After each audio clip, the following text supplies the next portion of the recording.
ভাই ভাই কি গরম! ভোর ৪টা নাই, ৫টা নাই, ভোর ৫টায় কারেন্ট নিয়ে যাচ্ছে, ভোর ৬টায় কারেন্ট নিয়ে যাচ্ছে।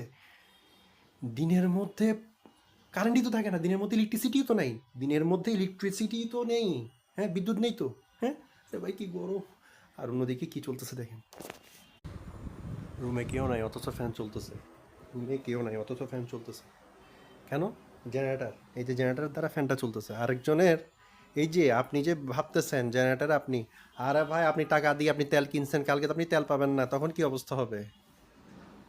তেলও সেভ করুন, নিজের কথা চিন্তা না করে জাতীয়ভাবে জিনিসগুলো চিন্তা করুন, ভাবা প্র্যাকটিস করুন। বারবার করে বলছি, এই জাতীয় বিপর্যয় চলছে অলরেডি। আপনার টাকা আছে, আপনার মাথার উপরে ফ্যান ঘুরছে জেনারেটর দিয়ে, কিন্তু আপনার কতক্ষণ ঘুরবে? আপনার থেকে তেল সেভ করতে হবে না। আরে ভাই আপনি নিজে সচেতন হলেই তো আরেকজনকে সচেতন করতে পারবেন। আপনি নিজে সচেতন না, আপনি বড় বড় কথা বলছেন। হ্যাঁ, বুঝতে হবে জাতীয় বিপর্যয়ে আপনি সচেতন হন। আপনার সামনে যে পানিতে পানি, এই যে পানি, অনেকে পানি ছেড়ে চলে যায়, গ্যাস, বিদ্যুৎ, পানি, এই তিনটে বিষয় আমাদেরকে কি হতে হবে?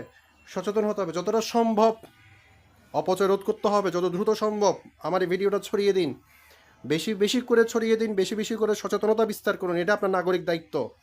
আপনি যদি মানুষ হয়ে থাকেন, আপনার মধ্যে যদি বিবেকবোধ থেকে থাকে, তবে অবশ্যই আমার এই কথাগুলো আপনার কলিজায় লাগবে।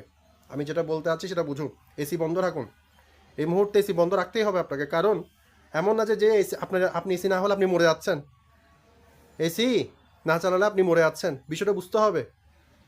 আরেকজন তো মাথার উপরে ফ্যান ঘুরছে না, আরও 100টা ফ্যামিলি ফ্যান পাচ্ছে না, আরও 100টা ফ্যামিলি আপনার ঘন্টার পর ঘন্টা অন্ধকারে আছে, রাতে ভাত খেতে বসছে, ভাত খেতে পাচ্ছে না, ঘুমাতে গিয়েছে, ঘুমাতে পারছে না। কেন? অনেকের ঘরে এসি চলছে, এসি যখন চলে যায় তাদের ঘরে চলে জেনারেটরের ফ্যান। কিন্তু এই সুবিধা আর বেশি দিন থাকবে না, প্রশ্নই ওঠে না। কারণ আপনার তেলই তো নাই।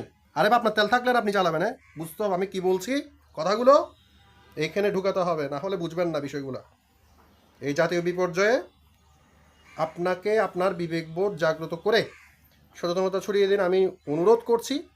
ঠিক আছে, আমি এটা অনেক রাগ এবং ক্ষোভ থেকে বলছি। আমি দেখছি আমার আশেপাশে কিছু জানোয়ার আছে, তারা নিজেদেরকে জানোয়ারই বলে, আমি এদেরকে মানুষরূপী জানোয়ার। কারণ এরা মনে করে যে তাদের টাকা আছে, সব কিছু হয়ে গিয়েছে, শিক্ষা থাকলেই হয় না, পাঠ্যগত শিক্ষা দিয়ে কিচ্ছু হবে না। যতক্ষণ না হৃদয়ের গভীরে, যতক্ষণ না হৃদয় আপনার হৃদয় শিক্ষিত হচ্ছে, আপনার মধ্যে, আমাদের মধ্যে এখন যেটি প্রয়োজন, অন্তর্নিহিত শিক্ষা প্রয়োজন, ইনার এডুকেশন। তো এই বিষয়গুলো বুঝতে হবে। ভিডিওটি ছড়িয়ে দিন, ভালো লাগলে লাইক করুন, কমেন্ট করুন। কারণ আপনি যদি এসি বন্ধ